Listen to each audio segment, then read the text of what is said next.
हुई स्मृति क्या है? क्या इसमें महिलाओं को पढ़ने का अधिकार था, बोलने का, चलने का, कपड़े पहनने का अधिकार था या नहीं था, या फिर ऐसे ही पड़ोसी देश यहाँ से, इंडिया से अपने पड़ोसी देश नेपाल में है, सारनाथ से धम्मचारिका पद यात्रा बीते दिनों चला था।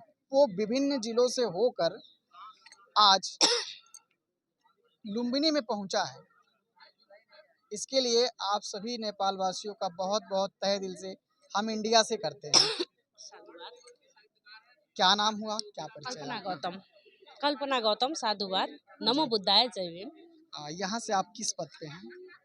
यहाँ पर देखिए, लुम्बिनी सांस्कृतिक नगर पालिका, लुम्बिनी कल्चरल म्युनिसिपालिटी के डिप्टी मेयर, जो कि हमारे नेपाल में उप प्रमुख का दर्जा दिया जाता है, उसी पद में मैं अभी कार्यरत हूँ। इसके अंतर्गत क्या क्या आता है? कुछ 2-3-4 चीज मुद्दों पे जो खास चीजें आती हैं। खासी लगी ऐसा है, उप प्रमुख का जिम्मेवारी जो है, सबसे पहले न्यायिक समिति के संयोजक, जिसमें महिला हिंसा, बाल हिंसा, मानव हिंसा में जितना भी कांड हो उसका निवारण करें, न्याय दिलाए। न्यायिक समिति के संयोजक, जिसका अर्थ है महिला हिंसा, बाल बालिका के हिंसा और जितना भी हिंसा संबंधी कार्य है उसका निवारण उप प्रमुख द्वारा न्यायिक तरीके से निर्णायक जगह पे करते हैं हम लोग। और साथ में योजना अनुगमन, विकास निर्माण के जितना भी योजनाएं हैं, मंदिर मस्जिद से लेकर भौतिक निर्माण से लेकर रास्ता सड़क जितना भी है, सब योजना का अनुगमन कार्य संपादन का मूल्यांकन करके ही हमारे जब तक हस्ताक्षर नहीं होती तब तक कोई भी बजट फरचोट नहीं होता, उसका मूल्यांकन करके उसका रकम भी निकासा नहीं होता। तीसरा क्या है कि उप प्रमुख जितने भी संघ संस्थाएं हैं, सामाजिक संघ संस्थाएं के सभी के जो है समाज संयोजक है, वो क्या बोलते हैं कि जैसे बाहर के कोई भी सामाजिक संघ संस्था आए विकास निर्माण के लिए, सामाजिक परिवर्तन के लिए, उसका जितना भी सेक्टर है सब उसका भी संयोजक उप प्रमुख है। और प्रमुख के न रहने वक्त उप प्रमुख का ही नेतृत्व में नगर पालिका में कोई भी काम चलता है।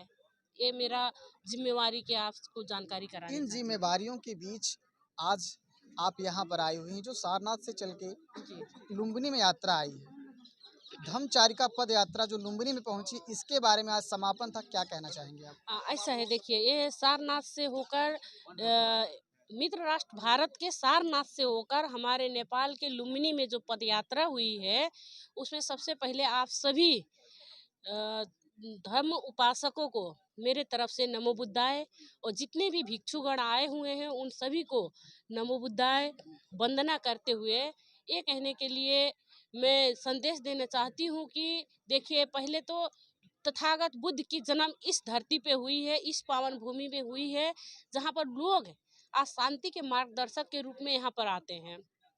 ये हम कुशीनगर गए थे, उसी समय हमें भंते चंदिका जी से भेंट हुआ था और उन्होंने हमको निमंत्रणा भी दिए थे। आज कारणवश हमारे ही रिलेटिव में एक बड़ा सा हादसा हुआ, जिसके कारण मैं सुबह नहीं आ पाई और एक हफ्ता के प्रोग्राम में दिल्ली थी। दिल्ली के बाद जो आई तो 10 दिन के कार्यालय छोड़ने के बाद जिम्मेवारियाँ ज़्यादा होती है, उस जिम्मेवारियों को भी 10 मिनट के लिए ऑफिस बुक कर यहाँ पर पहुँची हूँ।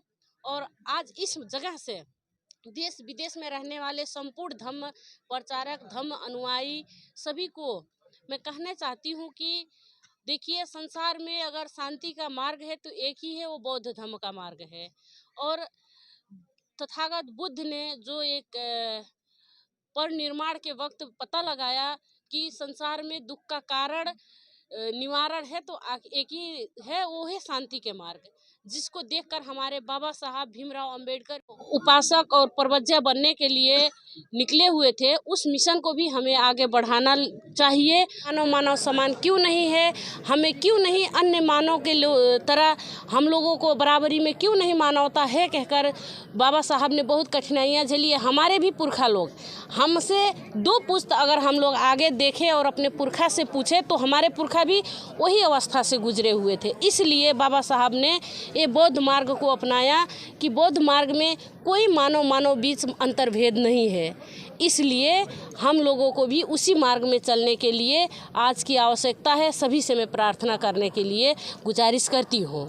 ये मनुस्मृति क्या है? क्या इसमें महिलाओं को पढ़ने का अधिकार था, बोलने का, चलने का, कपड़े पहनने का अधिकार था या नहीं था, या फिर ऐसे ही? ऐसा है, देखिए, ये तो आज से हम लोग ज़्यादा नहीं, पिछले 20 साल पहले जाएंगे तो हम लोगों के, हमारे पुरखे के इतिहास में भी पढ़ने के लिखने के लिए अधिकार नहीं था। जो महिलाएं की बात कर रहे हैं आप, महिलाओं को स्वतंत्र जीने का अधिकार नहीं था, तो पढ़ने के, लिखने के और पहनने के लिए क्या अधिकार रहेगा? अच्छा, सुना जा रहा था धन रखने का भी अधिकार नहीं था। नहीं, धन तो देखिए, अभी पिछले कुछ साल से ये जो बाबा साहब ने जो संविधान बनाए, उस संविधान के दौरान जो हक दिलाए बहुजनों को, उसमें लिखा हुआ है अब जो है मानव समान है।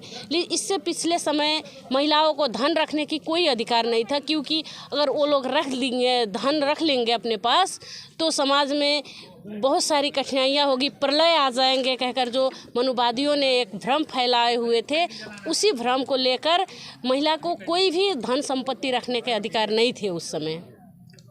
आज का कार्यक्रम सफलतापूर्वक समापन हुआ जी, क्या संदेश जाने वाला है सर्व समाज को?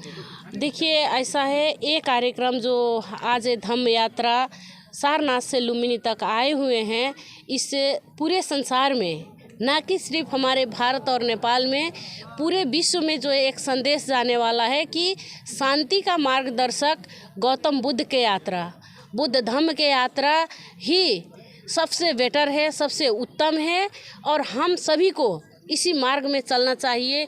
यही जो मैसेज लोगों में जाएगा। तो ये थी बातचीत करने के लिए हमारे साथ यहीं के स्थानीय जो पद पे हैं। लगातार खबर देखने के लिए बने रहे रहस्य न्यूज़ के साथ।